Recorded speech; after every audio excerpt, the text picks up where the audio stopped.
So some people, when they reach these crazy goals, it's very tough for them to be motivated to carry on.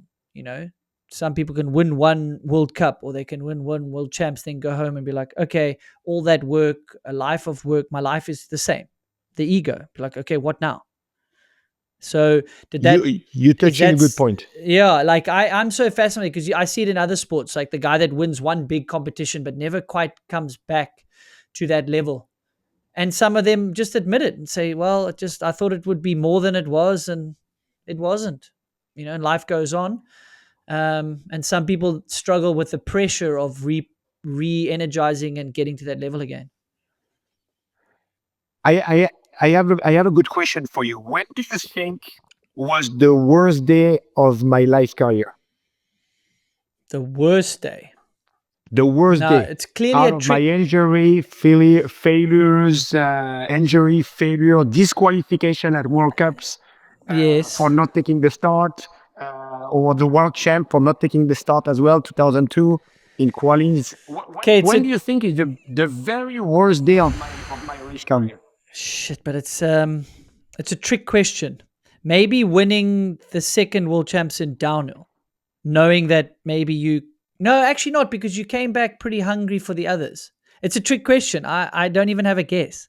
I'm gonna give you the Give me a answer. hint. Okay. It's the next morning after Leger World Champ. Oh shit. Okay. It was the worst time. After winning.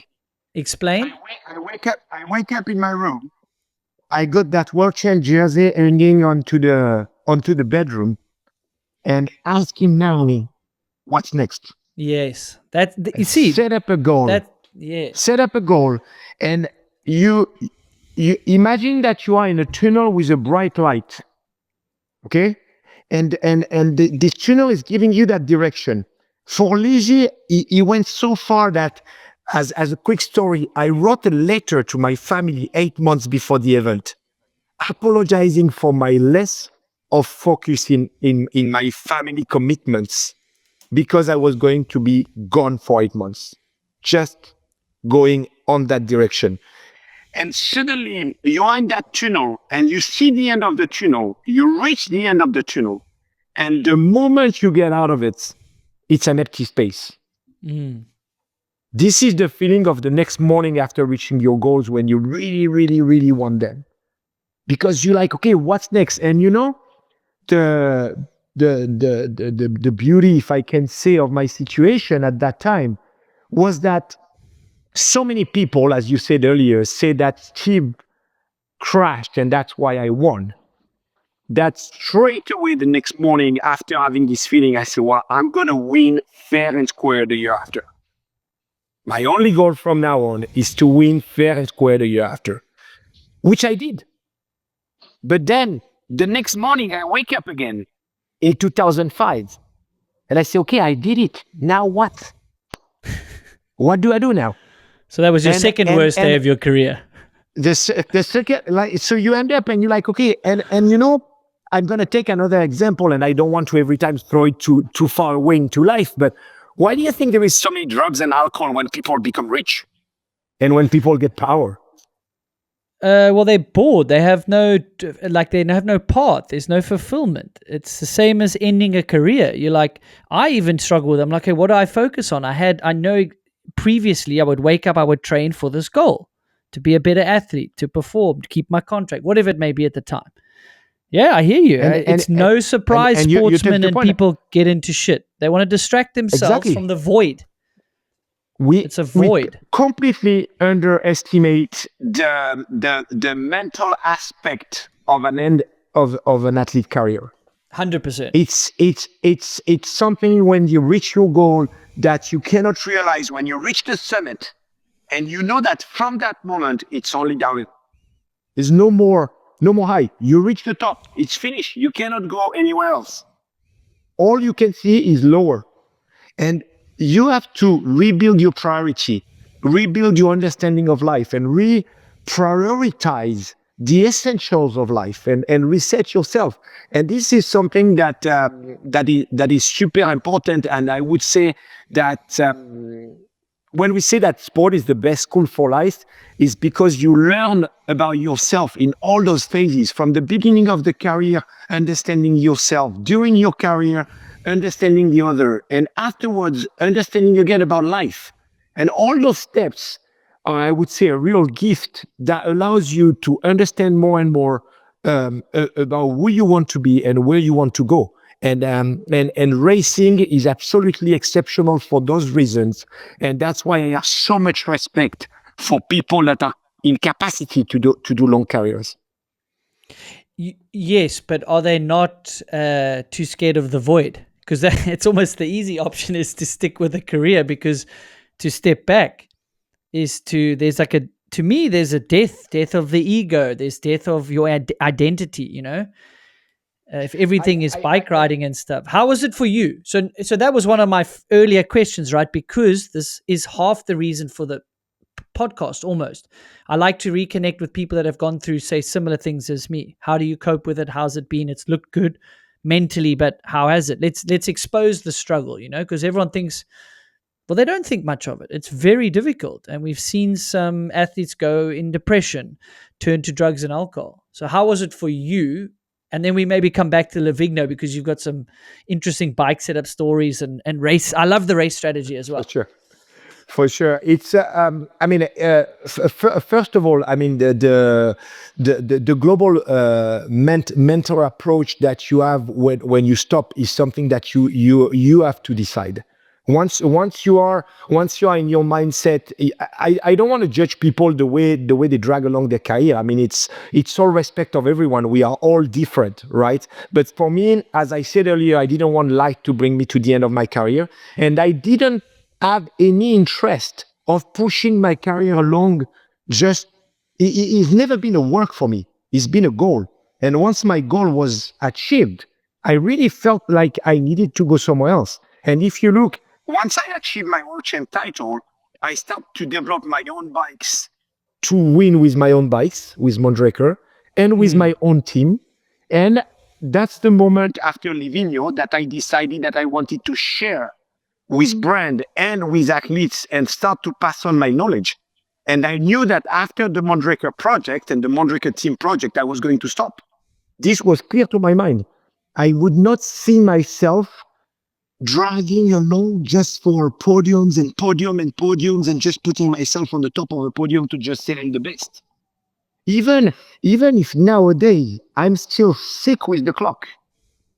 I learned so much about the clock that I almost know how long I need to shower, how long I need to breakfast, and how long I need to exactly drive to the office. And every time I am on the bike with the athletes, I have to take the watch and look at the time against myself on every run to see why. And I can tell you within each second of a minute how far I am between my athletes and behind my athletes when I'm riding with them. I'm sick of that. I'm sick of the clock. It's a sickness I have, but I'm still trying to solve. And this is something that I'm trying to progress with. But I stopped racing more than 10 years ago, and my sickness is still not solved. What I'm trying to say is that the process of stop to being a rider or an athlete, I didn't want the physical to be the reason or the injury to be a reason. I would not accept that. No chance. I didn't want to be my technical capacities and skills to reach the level there. I wanted this to be my own decision. And this was really important to me, and the only way to make sense to what was next. Interesting. Because when I stepped away, I think the industry gave me a little bit of a hint. But my speed, if I could have got on a team, and I've mentioned before, but I could have traveled home a bit more. I was really energized to try a year or two like that. But with the lack of factory sponsorship opportunity, and to me, I thought, okay, so if I end at 32 or I end at 34 or 36 in 10 years or now when we speak, do you care when I finished? No, no one should care. They don't care. So I used a bit of the universe giving me a little bit of a lesson, like, okay, which helped me with the decision. It was maybe going to be harder than me to just walk away, So it's an interesting time. That's why thanks for sharing that. in your case, you made a beauty out of that.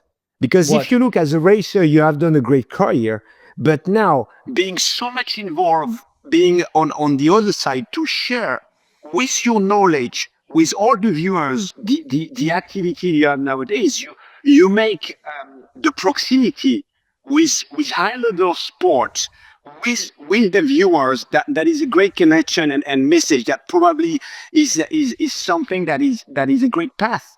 Many people would just draw back and take the end of the career as an end, and you transform that as a message and as an opportunity to communicate with people. And I'm sure that you don't do that because it's a job. Obviously, I hope it is now for you, but you do it because you have a passion for it. And nowadays it's true for every kids, and you have kids, and I have as well. It's like having the chance to wake up every morning to do something that you actually love is making your actually work performance way higher. Yes. If one day you believe that being a pro athlete is a work, that's the day you have to stop. And I think we both agree on that. And Yeah. the universe has told you something, and out of that you made something great to communicate with the people the way you do. And I think we all trying to find an after career when we are pro athletes and find a different way to exist than just going against the clock. And this goes through a certain process where you have to reconnect with simple life, with essential and mandatory to reset your self goals. Yeah, it's been super interesting, and people say, "Oh, you've done so well," and I appreciate the vote of confidence. But it has been a big challenge, right, to find that goal. For me, I struggle with that. Okay, so the podcast. Do I want to be the number one podcast? I don't really know. To me, that's like an ego thing. But having this chat, so fun. Or connecting with Nathan Rennie. I wouldn't have a 2-hour conversation with someone like Rennie. And I got to do that. So yeah, I'm very lucky that is fun. And then the work comes around that, because you have to book the guests, you have to edit it, you have to do X, Y, Z. Same as you now. You must love being at the races, but there's so much work to get the bike ready for Troy to go down the hill, right? But because you love helping and going like that, the work just is a byproduct. So yeah, Yeah, it's no, 100%. You're totally correct. Is that it's the same when you are a pro racer. I love to ride downhill, but I hate to go on my road bike. Nowadays, different. I like it, but back in the me, day, to me, I was me too. It's hating. quite therapeutic. Yeah, I was like, fuck, it's boring, it's terrible. I don't want to do it. But there is the fun part, but there is the hard work behind. And I would say making sense to what you do is the key, and setting yourself goals and striving for your goals without any hesitation. Breaking boundaries is definitely what we should keep on doing, even out of racing. At least it's my philosophy, and that's what I'm trying to do.